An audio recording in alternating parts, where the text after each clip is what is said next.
Bir hadis sharifda tuftahu abvabul janna yawmal isnayn va yawmal khamis. Ya'ni dushanba va payshanba kunlari jannat eshiklari ochiladi deyaptilar. Jannat eshiklari ochiladi.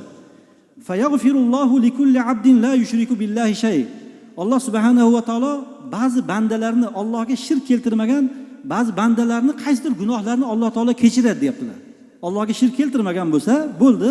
Uni ba'zi bir gunohlarni Alloh taolo dushanba va payshanba kunlari kechiradi deyapti hadisda.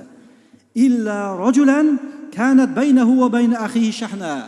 Faqatgina bir musulmon birodar bilan o'rtani uzdimi, mana shularni gunohlari kechirilmaydi shunday. Hammani gunohi kechirilgan paytda ham mana shu musulmonning gunohi kechirilmas ekan. Davomida qarang hadisda. Unzuru hazayni hatta yastaliha deylar ekan. Mana ikkov odamni o'rtasi buzilgan odamlarni bularga qarab turinglar, muhlat beringlar, kutib turinglar.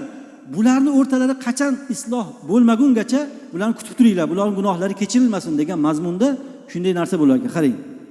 Demak bu juda ham og'ir ekanda bu.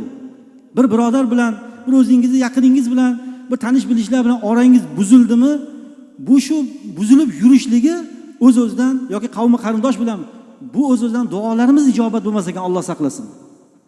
Yoki mana shunday go'yoki gunohlar, hammaning gunohlari kechiriladigan bir paytda gunohlarimiz kechirilmay qolar ekan, Alloh saqlasin. Yana bir hadis sharifda keltiradilar. Payg'ambarimiz sollallohu alayhi vasallam aytadilarki, ala ukhbirukum bi afdala min darajati siyami va solah va sadaqa. Qarang, hadisda aytayaptilarki, Rasululloh sizlarga namozdan ham, ro'zadan ham va sadaqadan ham savobi ko'p bo'lgan narsani aytaymi deyapti. Shunda qalu bala, albatta ya Rasululloh aytsinlar deganda Rasululloh aytayaptilarki, islahu zatil bayn deyaptilar. Demak, ikkita urushib qolgan odamni o'rtasini isloh qilish, bu mana shunday namozga qancha ajr beriladigan bo'lsa, ro'zaga qancha ajr beriladigan bo'lsa, xayr ehsonga qancha ajr mukofot beriladigan bo'lsa, bunga ham xuddi shunday ajr mukofot beriladi deyaptilar azizlar. Shunday ekan, biz azizlar hammamiz alhamdulillah musulmonmiz.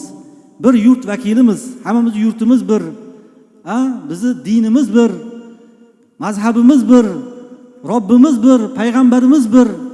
Demak, mana shunday hammamizning maqsadlarimiz shu yurtda emin erkin baxt saodat bilan yashab, haqiqiy jannatga birga kirish.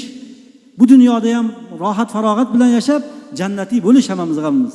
Shunday ekan, ba'zi bir narsalarda biroz bag'rimizni keng qilib, agar kechirimli bo'ladigan bo'lsak, inshaalloh yuqorida aytilgandek juda katta ajr mukofotlarga ega bo'lar ekanmiz.